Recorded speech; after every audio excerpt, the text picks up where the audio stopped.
नमस्कार। सत्य हिंदी में आपका स्वागत है। मैं हूं प्रभाकर मणि तिवारी। असम में 9 अप्रैल को चुनाव होने हैं। राज्य की 126 विधानसभा सीटों के लिए एक चरणों में ही मतदान होगा, यानी अब एक सप्ताह का समय बचा है। इससे पहले सत्ता के दोनों दावेदारों यानी भाजपा और कांग्रेस का चुनाव अभियान लगातार तेज हो रहा है, लेकिन दोनों दल आम लोगों से जुड़े मुद्दों की बजाय एक दूसरे पर करारे हमले करने में जुटे हैं। प्रधानमंत्री नरेंद्र मोदी ने असम दौरे में जहां खुद को चाय वाला बताते हुए चाय बागान में जाकर महिला मजदूरों के साथ चाय की पत्तियां तोड़ी, वहीं कांग्रेस नेता प्रियंका गांधी ने अपनी रैलियों में भाजपा और मुख्यमंत्री हिमंत बिस्वा शर्मा पर निशाना साधा। मोदी ने भी अपनी रैलियों में कांग्रेस पर निशाना साधा और प्रियंका गांधी ने राज्य सरकार को सबसे भ्रष्ट बताया और कहा कि राज्य में माफिया का शासन चल रहा है। उन्होंने जुबिन गर्ग की मौत का भी मुद्दा उठाया और कहा कि इसका फायदा उठा रही है सत्तारूढ़ पार्टी, न्याय नहीं दिला पा रही है गर्ग के परिवार को। और प्रधानमंत्री नरेंद्र मोदी ने एक बार फिर वही पुराना पारंपरिक घुसपैठ का मुद्दा उठाया और कांग्रेस को भ्रष्टाचार की जड़ बताया। उन्होंने आरोप लगाया कि कांग्रेस अगर सत्ता में आती है तो वह घुसपैठियों को बचाने के लिए नया कानून बना देगी। वह धीमाजी में भी एक रैली उन्होंने की। प्रधानमंत्री का कहना था कि कांग्रेस के नेता खुलेआम कह रहे हैं कि वो असम में घुसपैठियों की रक्षा के लिए एक नया कानून बनाएंगे। पार्टी घुसपैठियों का खुलेआम समर्थन कर रही है। उन्होंने कहा कि कांग्रेस के 2 परिवार हैं, एक दिल्ली में है, दूसरा असम में है और उनका एकमात्र मकसद अपने परिवार के हितों की रक्षा करना है। आम लोगों के हितों से पार्टी का कोई लेना देना नहीं है। उन्होंने कांग्रेस को विकास विरोधी बताया, भ्रष्टाचार की जननी करार दिया और कहा कि उन्होंने असम की आत्मा, गौरव और पहचान के साथ ही सुरक्षा से भी समझौता कर लिया है। दूसरी ओर प्रियंका गांधी भी दौरे पे थी असम के। उन्होंने 3 रैलियों को संबोधित किया। उन्होंने असम सरकार पर करारा हमला किया और उसे भ्रष्टाचार में डूबी सरकार बताया। उन्होंने कहा कि यह सरकार माफिया और सिंडिकेट के शासन में चल रही है। उन्होंने कहा कि लोगों ने असम में भाजपा को 2 मौके दिए हैं और अब वो बदलाव चाहती है। उन्होंने कहा कि राज्य में चेतावनी दी जा रही है, धमकियां दी जा रही है, बड़े पैमाने पर जबरन गैर कानूनी तरीके से अभियान चलाए जा रहे हैं। माफिया का शासन है, सिंडिकेट का शासन है और लोग अब इससे आजी जा चुके हैं। अब असम के लोग चाहते हैं कि सरकार में बदलाव हो, नई सरकार आए जो लोगों के हित में काम करें और वो जानते हैं कांग्रेस के नेता ईमानदार हैं, इसलिए अब वो सरकार बदलना चाहते हैं।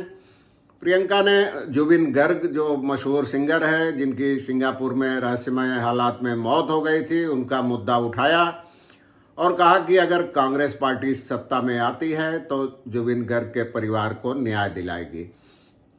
पार्टी चाहती है कि जुबिन गर्ग के परिवार को न्याय मिले और सत्ता में आने के 100 दिनों के भीतर उसे न्याय मिलेगा और लोगों को जो भेदभाव की राजनीति है वो खत्म हो जाएगी।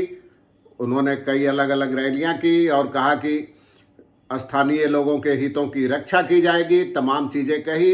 अल्पसंख्यकों और समाज के सभी तबके के लोगों को समान अधिकार मिलेंगे, सुरक्षा मिलेगी और भी कई चीज़ें कही। उन्होंने कहा कि संसाधन राज्य में संसाधन संपन्न है, लेकिन हिमंता शर्मा का उन्होंने नाम नहीं लिया, लेकिन कहा कि एक ही परिवार सब कुछ लूट रहा है लेकिन आम लोगों के पास कुछ भी नहीं है। उन्होंने कहा, अपना हर रैली में यही आरोप दोहराया कि भाजपा के नेतृत्व वाली सरकार लोगों को डरा धमका कर काम कर रही है।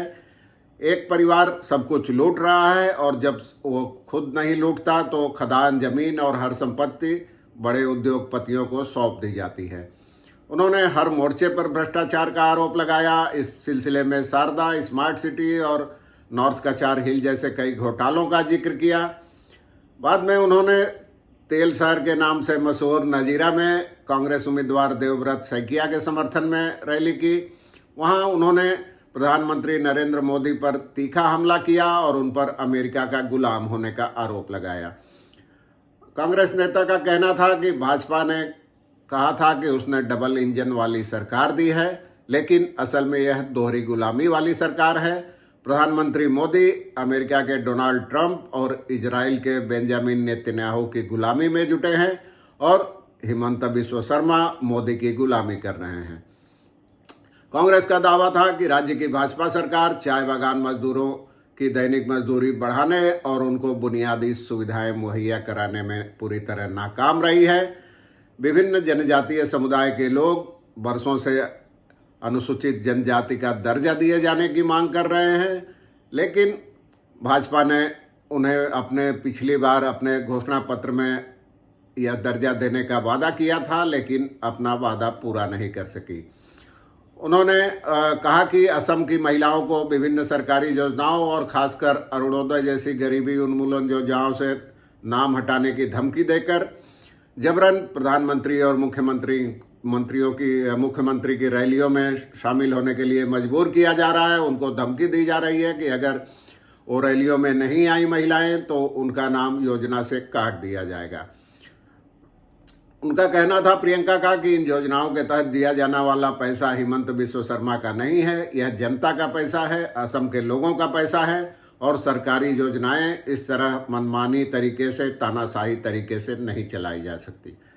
उनका आरोप था कि प्रधानमंत्री मोदी और मुख्यमंत्री हिमंत बिस्वा शर्मा लोगों में डर पैदा करके और धमकी के बल पर देश और राज्य पर शासन कर रहे हैं। कांग्रेस इसी डर के खिलाफ और असम की संस्कृति और सभ्यता की रक्षा की लड़ाई कर रही है। उन्होंने कांग्रेस उम्मीदवार विपुल गोगोई के समर्थन में भी रैली की और उनका कहना था कि असम के पास प्राकृतिक संसाधनों की भरमार है, भूमि, खदानें हैं, इतिहास है, जंगल हैं और कई अन्य तरह के संसाधन हैं, लेकिन फिर भी आम लोगों के पास कुछ नहीं है। केवल एक ही परिवार यहाँ फल फूल रहा है और लोगों की आंखों के सामने सब कुछ लूटा जा रहा है। कांग्रेस ने भाजपा सरकार पर आम लोगों के साथ विश्वासघात करने का आरोप लगाया और उन्होंने कहा कि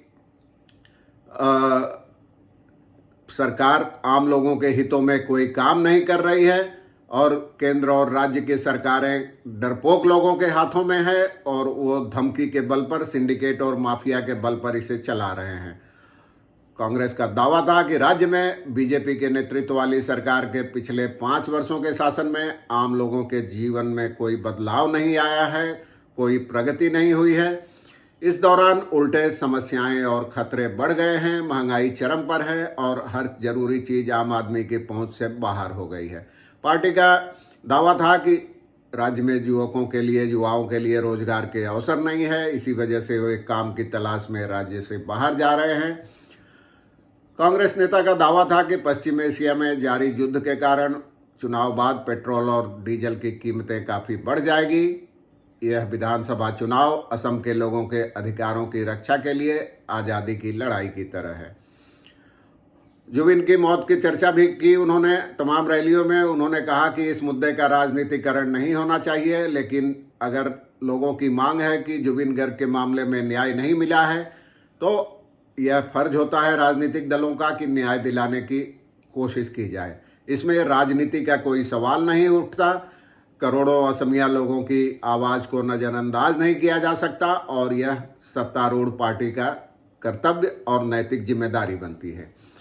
अब चुनाव प्रचार के लिए 4-5 दिन ही बचे हैं। इस दौरान और कड़वाहट पैदा होने की आशंका है दोनों दलों के बीच, लेकिन इससे आम लोगों से जुड़े मुद्दे कहीं हाशिए पर चले गए हैं। आज के लिए बस इतना ही। धन्यवाद, नमस्कार।